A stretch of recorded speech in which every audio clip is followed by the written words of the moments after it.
कर्म किए जा फल की इच्छा मत कर ए इंसान।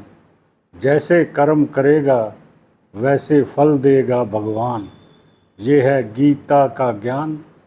ये है गीता का ज्ञान। प्रश्न है, मनुष्य को कर्म करने की कितनी आज़ादी है। रामकृष्ण परमहंस खूंटे से बंधी गाय का उदाहरण देते हैं। जैसे गाय खूंटे की रस्सी के घेरे में ही कूद फांद सकती है, उससे बाहर नहीं जा सकती, वैसे ही नियति कर्म के संबंध में मानव की है। ओशो ने पैगंबर और हजरत अली की कहानी कही है।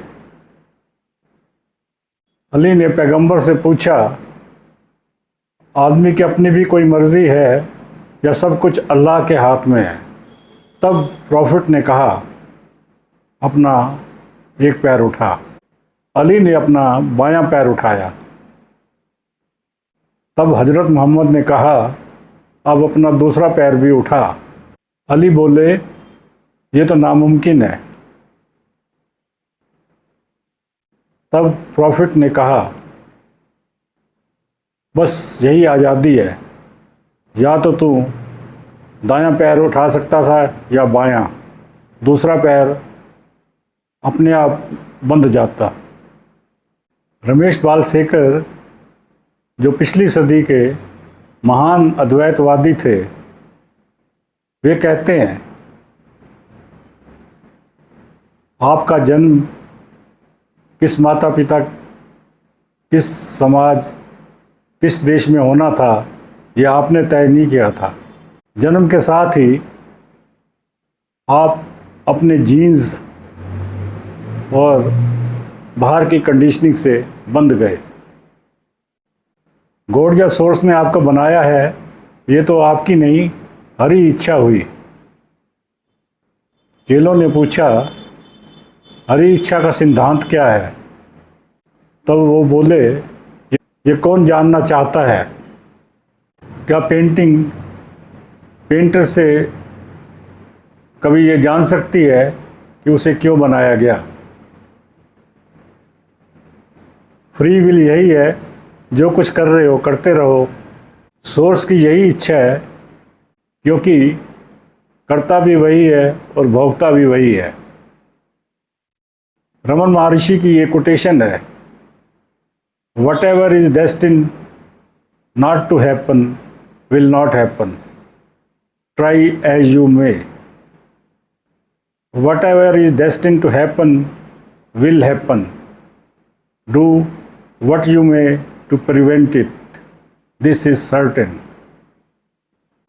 अर्थात जो नहीं घटना नहीं घटेगा, चाहे कितना जोर लगा लो। जो घटेगा उसे नहीं रोक सकते, चाहे कितनी भी कोशिश कर लो, ये निश्चित है। तुलसीदास जी कहते हैं, वही सोच जो राम रचि राखा, क्यों करी तर्क बढ़ावे साखा। आजकल पॉडकास्ट में एक प्रदीप मुखर्जी छाए हुए हैं। उनकी परमात्मा से टेलीपैथी के माध्यम से नित्य बातचीत होती रहती है। उनके अनुसार मनुष्य के पैदा होने से पहले उसकी स्टोरी लाइन आत्माएं लिख देती हैं। तो क्या जीवन एक फिक्स्ड मैच है, जहां एक तरफ मजबूर बैट्समैन है, दूसरी तरफ वो है जो बॉलर भी वही, फील्डर भी वही और अंपायर भी वही है। सभी बल्लेबाज बेहद अकड़ के साथ बैट घुमाते फील्ड में आते हैं और इधर उधर बल्ला घुमाते हुए क्लीन बोल्ड हो जाते हैं। कहते हैं, करोड़ों में किसी एक के पास मौका होता है चौका धर देने का। क्या वास्तव में कोई चौका मारकर 7 लोग जा पाता है कि मेरा भाई